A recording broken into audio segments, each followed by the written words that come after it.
So what we've done is we've established thresholds, alcoholism, drug addiction, all those kind of things. These other ones fly under the radar, so to speak, because they're minor. Yeah. We have the rise in vaping that has been occurring.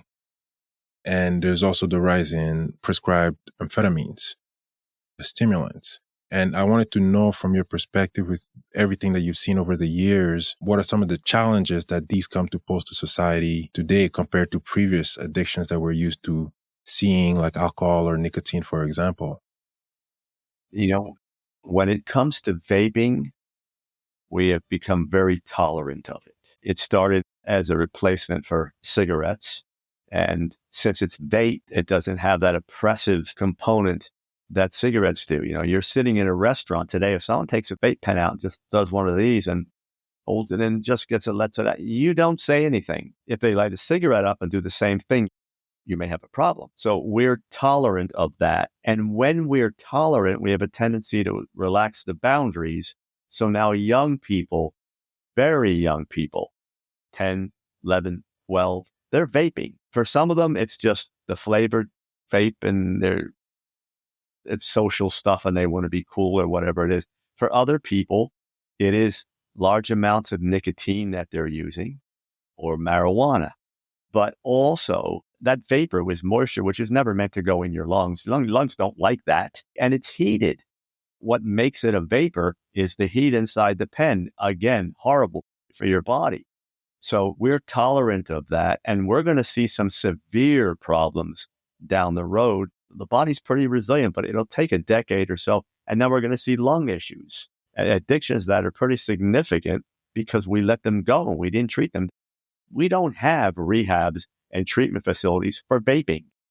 Mm-hmm. If you say, I want to quit my cigarettes and I vape too, that may come along in nicotine treatment, but we're not treating people for that.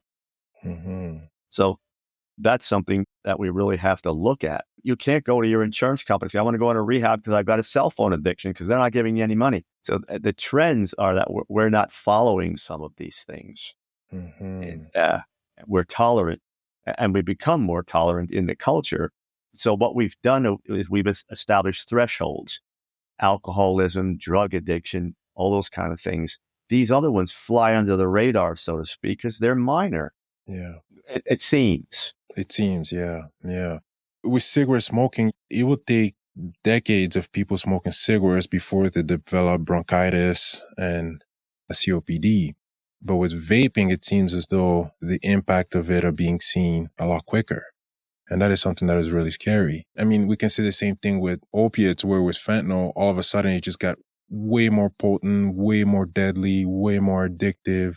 And even you describing the young lady there who was crying because her cell phone has been removed.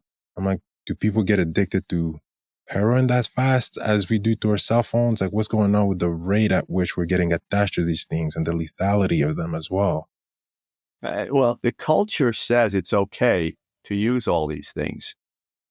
There's no brake pedal, so to speak. In the old days, we kind of said, you got to watch, and this person might have a problem with it, or the information out there was that can be really dangerous. We don't have that today. We think we do. We think we put it out there, but we have so much information running counter to that. Those commercials, as an example. The other thing about that, you take vaping and you say, yeah, it's getting serious fast. Well, you do it all day long, and you can do it all day long. Mm-hmm. You can take that vape pen to work, sit at your desk and just put your head down and no one knows you've done it. It looks like a pen. And then, of course, we increase what we're putting in there. The dose goes up because as the mind becomes addicted, it wants more. So we start doing more. Mm-hmm. And I have a person comes in and said they have a marijuana card. And I said, you smoke it or you vape it? You eat it? What do you do? She said, well, I'll do my gummies at night. During the day, I'm vaping. I said, well, how many times would you hit the pen? Oh, during the day, maybe 20. And I said, 20? I said, so if this was a joint, you would hit the joint 20 times a day. You'd be stoned all day long. She says, well, I kind of am. Well, are you addicted? And she says, no, I'm functioning just fine. you may be.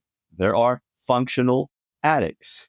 Okay. Yeah. You may Yeah. continue to function for now. 20 hits of marijuana per day. That's a lot. Mm-hmm. Mm-hmm.